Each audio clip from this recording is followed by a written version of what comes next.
Alright, motherfuckers, it is time for your Raw review. And this was actually a pretty decent show. I like what they did with Piper. All the wrestlers wearing the Piper shirt. They added a little bit something to it, but they had some pretty good matches and some pretty good promos on this show as well. Maybe the passing of Piper might, be getting to me, and I'm feeling more in love with wrestling this week. It's very depressing that such an iconic figure has passed away. A beloved figure, one of the few guys in wrestling that's not hated, that's not considered to be a jerk, and didn't do anything wrong to anybody, really, at least that I don't know about. So they started off with all the wrestlers on the stage, the tribute. It was a thing of fucking beauty. It truly was. I thought like more fans could have clapped for it. Kind of sounded like they were sitting on their hands, but you know, at least a good video and everything, and it shows that WWE showed appreciation for Piper and the fact that this guy was very important to WWE, especially when they started to branch out in the 80s. Hogan is definitely a big, maybe the most major part of it, but without Piper, there would be no Attitude, and there certainly wouldn't be any Attitude Era. We wouldn't have all the over-the-top villains that we would have throughout the years in WWE without Rowdy Piper. He pushed it further than any other heel or any other wrestler ever did before him. And still after him, a lot of, guys haven't even matched up to that level of charisma. After that, you had a Rollins promo. And usually I say I'm bored with Rollins coming out week after week. But, Rollins cut a pretty good promo on Cena. He was being funny. He was making fun of Cena's broken nose. And he was just generally being entertaining. I don't know, so sue me. I found the promo entertaining. It sounded original enough, and Rollins' personality was entertaining to me. He said he's going to do a world title open challenge. Says that the challenger has to, I like how he led up to it, saying that, making like he's going to take on anybody, like even if the Big Show or, oh God, thank God it wasn't the Big Show. But if anybody walked out, he would take them on. And they made like it was going to be El Torito, but it wasn't him. Instead, it ended up being Neville. And I still feel weird saying Neville's name like this. I almost feel like I could say Adrian, but I can't, or at least I get a little shocked by WWE. But anyway, this is a really good match. The crowd didn't really get into it until they had, the big kick out, where it didn't even really look like Rollins was going to kick out of that jackknife roll up. And then when they had the foot on the rope, after Neville's finisher, the crowd went fucking crazy, and this was a great moment. Neville hasn't really caught on with the crowd because, as I said in the past, they haven't given them a reason to care about Neville. This was a match where they really made people care. They have to put him in good matches. It's not just good matches, but matches that are memorable. You could have a good match and it could be forgotten in a couple of weeks, but, if you add little nuances like, him almost beating Rollins, and if, you think to yourself, if Rollins wasn't right near the ropes, he got lucky. And this was good for Rollins' heel character, just slipping away with the win. Neville looked like he could have won, but then Rollins rolled out of the way and he missed the second finisher. It was a pretty good fucking match, and, a really good way to open up the show. You had the Piper's Pit segment, that Rollins cutting not Piper's Pit, but Piper's Tribute segment, followed by Rollins promo, and then a great match. This is exactly how Raw should start off, and it should always be like this. There's no reason we can't get a good match to kick off the show and a promo to get us pumped for tonight. There's no right reason why they shouldn't be able to give us this. Then it was New Day and the Ascension defeating the Lucha Dragons and Los Matadores. It wasn't a good match. It was all right. Primetime players on commentary is entertaining. Like they're making fun of Darren Young and his, him being bland. But instead of making fun of him, I always talked about this. Instead of the announcers making fun of Darren Young's blandness, why don't they fix him in real life? Why don't they, help him with his personality? Or, as I said in the past, everybody thinks that it's got to be the primetime players. Why can't Titus O'Neil be on his own? What's the reason that Titus O'Neil can't get an Intercontinental title or a U.S. title and, be something? Is he not tall enough? The guy's like 6'7". Is he not heavy enough? He's almost like 300 pounds. Is there any reason, why he could talk? He's not maybe the best wrestler. He's not like a technical, mat technician, but he's all right. He gets it done. He's better than Big Show. He's better than Kane. He's better than, a bunch of other guys on the roster. If you got a guy who could at least hold his own in the ring and is a good talker, why not? Why not give him a chance? It's kind of obvious that this tag title run's not going to really lead anywhere. Once they lose the tag titles, the crowd doesn't even really care about them. They don't get much of a reaction. Why should the crowd react? The tag team division isn't that exciting. If it was exciting, then maybe people would give a fuck, but they don't. So give them a reason to care. We're just supposed to, by default, get excited about the tag team champions here. We should like Titus O'Neil. At least I do. I feel like he's got enough personality to warrant liking him. But being a tag champ is, it's not really a great honor nowadays. But anyway, to me, the commentary was better than the match. Then you had the Submission Sorority defeating Team Bella, and the Submission Sorority is the new name for Becky Lynch, Charlotte, and Paige. And this was a great match. Another great match on this show. A lot of great action, a lot of good moves, and they won by submission. So they kind of flowed nicely with the name change. Charlotte locks in the figure eight, and you can definitely see the quality of the matches increasing. They haven't gotten to the quality of NXT matches yet, but a slight improvement or any improvement at all is better than the shit that we were getting a couple of months ago. Better than Paige and handicap matches and other shit like Tamina wrestling. As long as Tamina's out of the ring and there ain't no more shitty, speeches from Paige standing up and everybody walking away, then, we're just peachy. Good matches by the Divas is all I could ask for.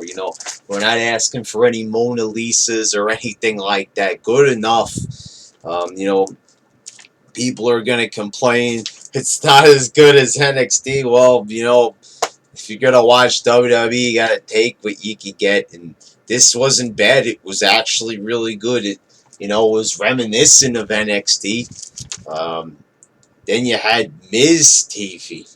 And it was Owens and Cesaro on this one. And I was a little bit confused why they had Owens say that he owned Miz's Blu-rays on, his movies on Blu-ray. It didn't make sense. Even though they're both heels, Owens is not the kind of person to compliment another wrestler. That's not part of his character. I think they kind of fucked up there a bit. He's supposed to be mean and nasty to everybody. He's not supposed to be nice and complimentary to others, but they did eventually tell Miz to shut up. And you could see that a guy like Cesaro was vastly inferior on the mic to a guy like Owens, but be that as it may, it was a decent exchange. and they had a good little brawl at the end, countering each other's signature moves. And this is obviously going to be a match at SummerSlam, and this is a match I am definitely looking forward to. This is going to be a fucking awesome guys, at least 15 minutes, and they're going to come up with an epic masterpiece. This is going to be a great match. This is like one match that I'm not worried about. It's gonna obviously be pretty decent. They have to try pretty hard for this one to fuck up bad. So I'm looking forward to seeing this one at SummerSlam. I'm happy that they're actually gonna, go through it and book this match. Then you got Rusev and Mark Henry. Rusev beats Mark Henry in like 5 minutes. I don't even get what the point is to this match. Why book Mark Henry in matches at all if he's just going to be a jobber? It's embarrassing to him. He should have had his last match years ago when he had the match against Cena at Money in the Bank years ago. He should have fucking retired right there. Right there, he should have fucking got out of the business.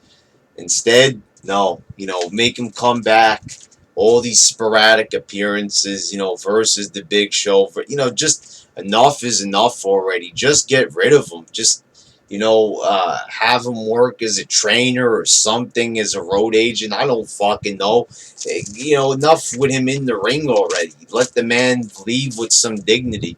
In my opinion, I don't really think he's contributed that much to the business. A little bit of moments during the Attitude Era, but nothing huge or massive for Mark Henry. Let the man leave already. They want to keep hanging on to these last fragments of the Attitude Era, and it's just pathetic already. It's okay.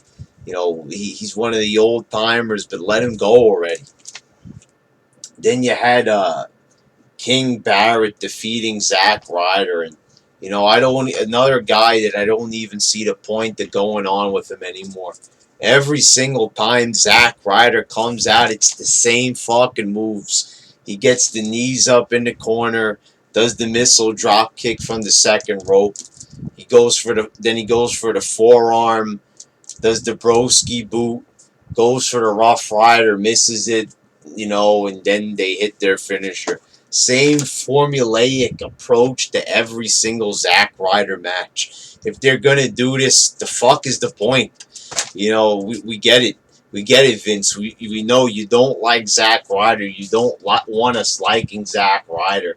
Why keep putting him out there? This made sense in 2012. We weren't supposed to like Zack Ryder, so beat him down in the fake storyline so we don't like a wrestler. We all got that, but now it's like fucking 4 years later, and we're still seeing the same material. Enough is enough already. Just get him out of there.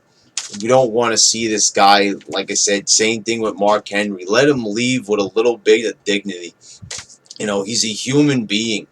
Having him lose, it's fake, but having a guy go out there, who was once a U.S. champion, who was once on the same screen as CM Punk and John Cena, and the guy that was, almost around the main events at one point is made into a joke. That's not nice. Anyway, you had Paul Heyman coming out to cut a promo, and for once, this felt like another original good promo. They were doing good with promos. Even Bray Wyatt cut a coherent promo that actually made sense. I don't know what was in the air, for Raw last night, but it was pretty good. They should maintain that air. They should bottle it and remember exactly, the contents of exactly what was in the air that night, because it was pretty good. Heyman cutting a promo with Brock Lesnar up on the steel steps like a podium, like he was, on display. If they should have put a spotlight, but that maybe might have been a little bit too much, but very enjoyable. In Heyman's words, it was a pretty awesome promo. Enjoyed it. Then you had Paige defeating Naomi. Another, Divas match, not as good as the 6-person match, but a decent Divas match. As I said, better than the shit we were getting months ago, so acceptable match. Then the main event, it was Orton, Ambrose, and Reigns defeating the Wyatts and Sheamus. They kept going on and on about Sheamus and the Wyatts, and they were so shocked that Sheamus was teaming up with the Wyatts, but the thing that I was shocked most about this match is that Bray Wyatt actually wrestled. I couldn't believe it. I rubbed my eyes a couple of times after ranting and raving week after week. Why is Bray Wyatt not wrestling? Why is he a pay-per-view exclusive? Why does he wrestle every other pay-per-view? Finally, the guy was on Raw, and finally he wrestled. And thank God they finally put him in a match, because it was looking ridiculous. A young guy on the roster, put on the same level as Brock Lesnar or Chris Jericho, like a part-timer, a guy that's like in his late 20s, early 30s. You're gonna make him into a part-timer. It made no sense. And maybe they're gonna get back on track. Maybe he doesn't have to wrestle every Raw, but every other Raw would at least be nice for a popular character to be able to showcase his skills instead of just babbling like a buffoon backstage. Here's a little bit of a alliteration for you: backstage babbling buffoon.